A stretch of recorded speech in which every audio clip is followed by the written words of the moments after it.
Good to see you again. Good to see you guys. It's been a while, huh? Yeah, Jeremy. We're going to ask about Connor, obviously. Yeah. How has he been different now that he wakes up every morning and he's the guy for this game? Yeah, I think that's a great point. I think it has been a little different when you know, hey, I'm the guy. I'm the guy they're counting on. I'm running with the blue group, and I don't know. He's always prepared well. I will say that he's that kind of person, and he's always very smart. So he's always kind of been knowing the game plan and what's going on. But I think it's been a different feel for him. I think I've seen a more confident Connor probably, just because he's he's the guy that's got to go out with that first group. He's got a guy to make sure the huddle's right on the sideline. He's got a guy that got to get the call right up front. And the older guys are looking at him, expecting him to be able to do it. And I really like the way he's responded. I think he's had a really good. I guess what is this? 5 days we've had now, maybe 5 days of practice, 4 days of practice.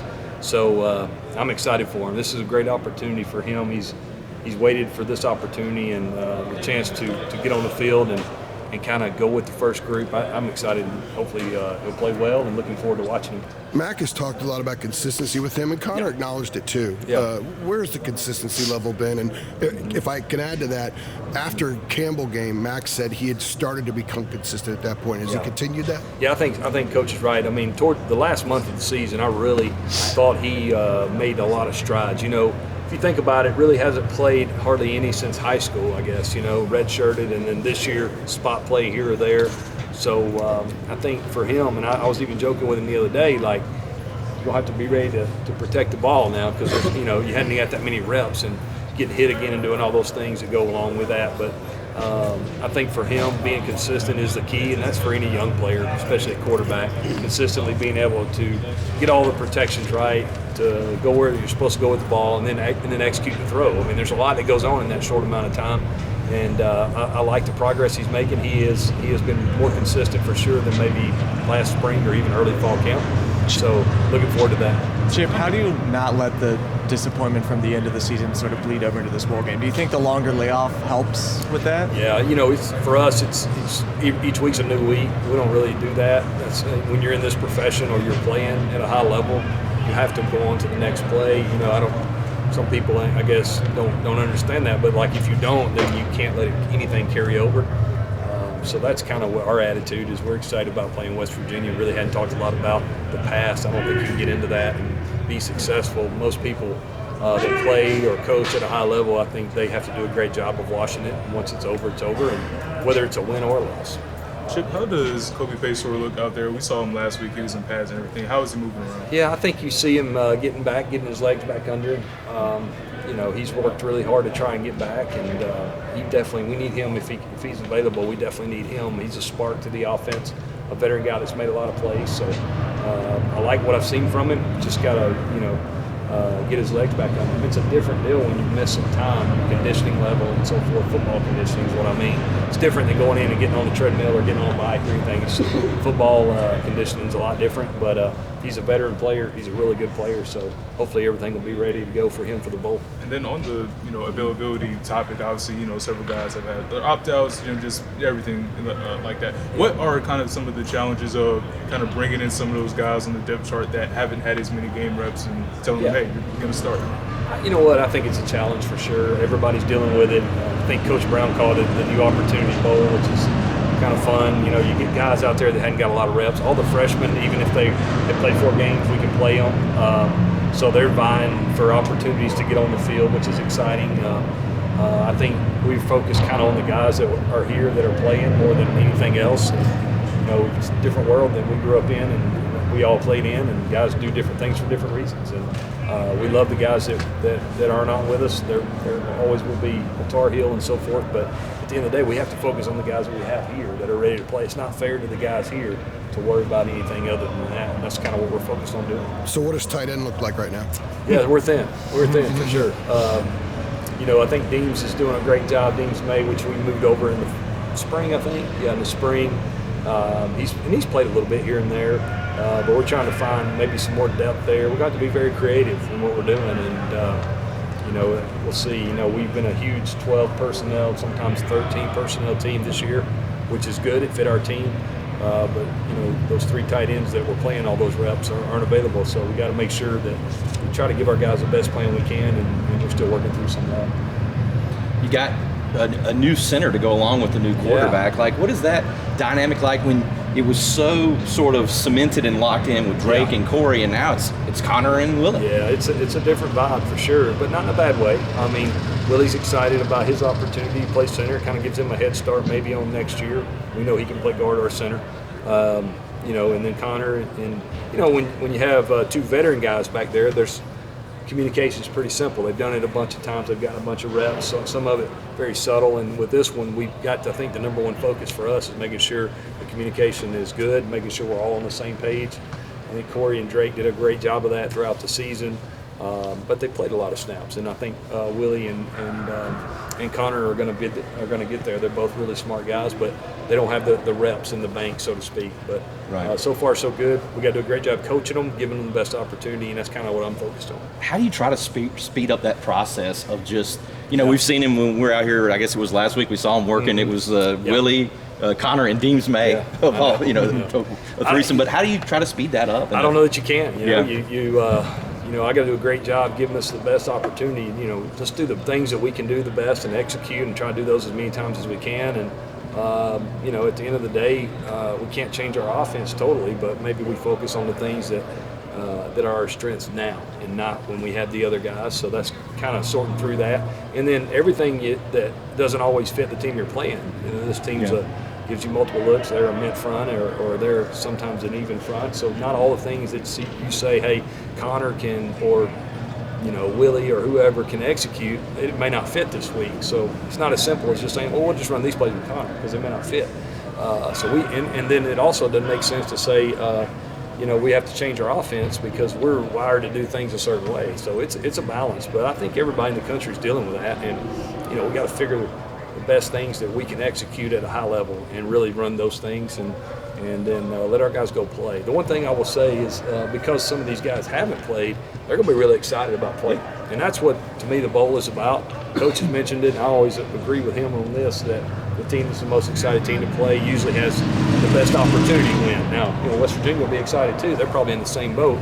But I do think our guys will play extremely hard, and they'll be excited to be out there and get their opportunity. And how that plays out, we'll see. We're going to have to take care of the football and execute, and that's what it's going to come down to. What else can you tell us about West Virginia's defense? Yeah, they're talented. They do a great job. I know a lot of those guys on that staff from some of my previous stops and just growing up in Alabama. A lot of those guys were at Troy at one time, and they're really good football coaches. They're going to play fast and physical. I think West Virginia, they've got a DB. I know it's one of the better players, some kind of All-American team, but really got a lot of respect for him. I think he's a fantastic football player. May have transferred in there from Minnesota. Their D-line looks very active. I hadn't kept up with it lately on any opt-outs or all that. I just know when you flip the film on, they've played really good defense, and from what I understand, have run the ball extremely well, and that's been their kind of recipe to success. And that's the thing. We got to make sure we take advantage of all the opportunities, especially in the red zone. And I think down the stretch in our season, if I had to go back, that'd be what I would say is we got to score touchdowns when we get opportunities in the red zone, and we're going to try to do our best to give us that opportunity this game. And again, let our guys go play fast, and play with confidence. And I'm excited really to see some of these young guys get on the field. You mentioned some of the Troy guys. What is your relationship with Neil Brown? Yeah, Neil's a great guy. I've known him for a long time. He was the head coach there before I was there. He was at Kentucky, I think, when I was at Auburn. We didn't play, but he was the OC there. So we've always known each other, and he does a good job. And he's really looks like he's got that program turned around. I think this is year maybe 5 for him, something like that, 5 or 6. And his teams will always be well coached, and they'll play extremely hard. And then Jordan Leslie's our defensive coordinator. I love him. He's a great guy. I've got a lot of respect for what he's done, and a really good football coach. So we got our hands full. It's a good test. I think they were 8-4. Is that right? Mm-hmm. 8-4. Yep. So 2 8-4 teams, and it should be a really good game down in Charlotte. How has British been handling himself this week? It's got to be pretty emotional for him knowing that it's his last ride. Yeah, we had our banquet the other night, and it's really a focus on the seniors when we have that banquet, and he's got a great story. Coming here as a walk-on and doing what he's done is impressive, and he's doing well. We got to make sure that we protect the football, and I think between him and Omarion, and maybe those two guys have done a great job when you look at the whole year. And British is a big part of that, and just getting to know him for 1 year. He's a great kid, and he's got a great story. And hopefully we'll send him out the right way.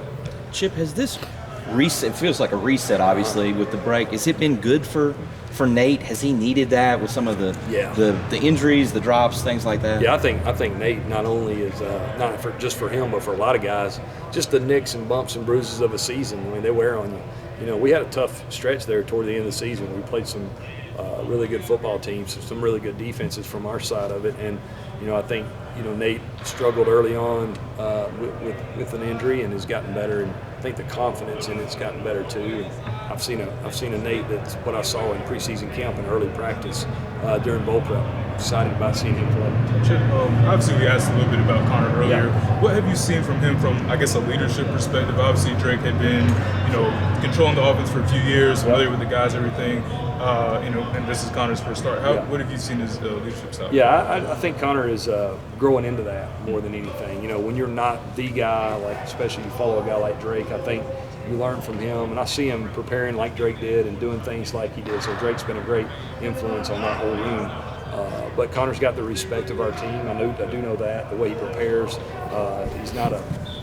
He's really focused every day. He's not going to kind of screw around and do anything to distract everybody else. And I think they respect him because of that. And again, it's just for him, it's like, hey, no nerves, just settle down, play, relax, and have fun. He's won 2 state championships in high school. He was a big-time player there in Alabama.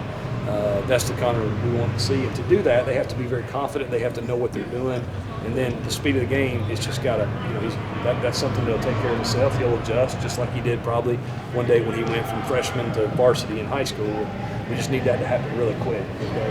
But I love his preparation. He's a great kid, and I think he's improving. Well, what are some of those similarities, I guess, in preparation with Drake that you mentioned? What are some of those things? So they do a great job with film study. They have iPads and things, and we push everything to them at night. So by the time they come to meetings with me, they've already seen it once. So I'm hitting the highlights and just making points and things that I want to make sure they understood.